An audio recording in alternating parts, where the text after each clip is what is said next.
ہوش میں آؤ، ہوش میں آؤ۔ ڈگری کالج کا کام جلد شروع کرو، شروع کرو، شروع کرو، ڈگری کالج کا کام جلد شروع کرو، شروع کرو، شروع کرو۔ بجلی پانی مفت دو، مفت دو، مفت دو، مفت دو۔ ہر مہینے اس کا کرایہ بڑھانا 200 سے 500، 500 سے 1000، 1000 سے 1500۔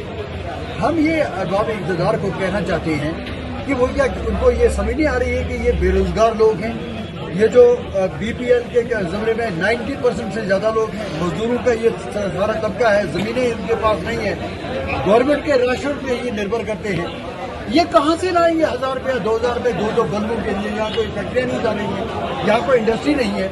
2 بلب لگائے ہیں، اس کے لیے آپ 1000، 2000 روپے یہ جو ان سے کرایہ مانگ رہے ہیں۔ ہم اس کے خلاف ہم نے اپنا شدید احتجاج درج کیا اور یہ گورنمنٹ سے اپیل کرتے ہیں، لیفٹیننٹ گورنر صاحب سے اپیل کرتے ہیں، سینٹرل گورنمنٹ سے اپیل کرتے ہیں کہ اگر دلی کے لوگوں کو مفت بجلی مل سکتی ہے، دہلی کے لوگوں کو مفت پانی مل سکتا ہے، پنجاب کے لوگوں کو مفت بجلی مل سکتی ہے، پنجاب کے لوگوں کو مفت پانی مل سکتا ہے، تو ہم جن لوگوں نے جگہیں دیکھی ہیں، ملٹنسی کا طوفان سا ہے، تو کیا ہم اس کے مستحق نہیں ہیں کہ ہمیں بھی سہولیات دی جائیں؟ آپ باہر کے ملکوں کو 70 ہزار کروڑ روپے کی ایڈ دے رہے ہو، اور جو اپنے لوگ ہیں وہ ترس رہے ہیں اس وقت، وہ کہاں سے لائیں گے بل؟ اور جو ہر مہینے وہ بل دیں گے آپ کو، اور اوپر سے آپ کہہ رہے ہیں پانی کا بھی میٹر لگے گا۔ یہ ظلم و ستم کی باتیں ہیں۔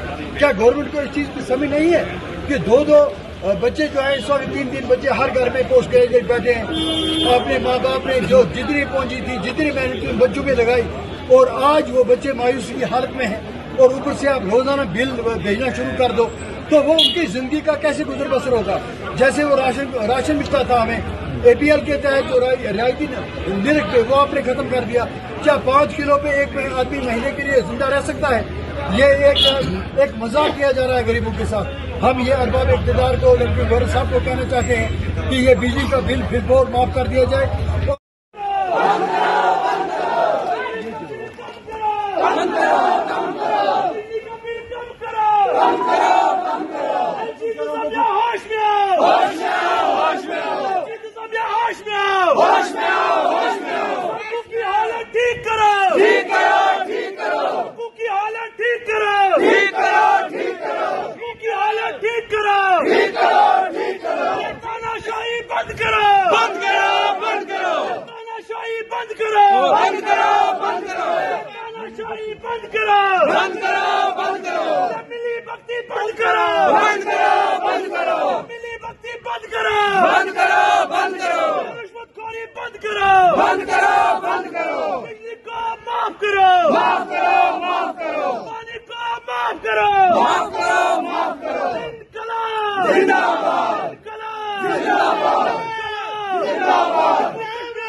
جموں کشمیر اپنی پارٹی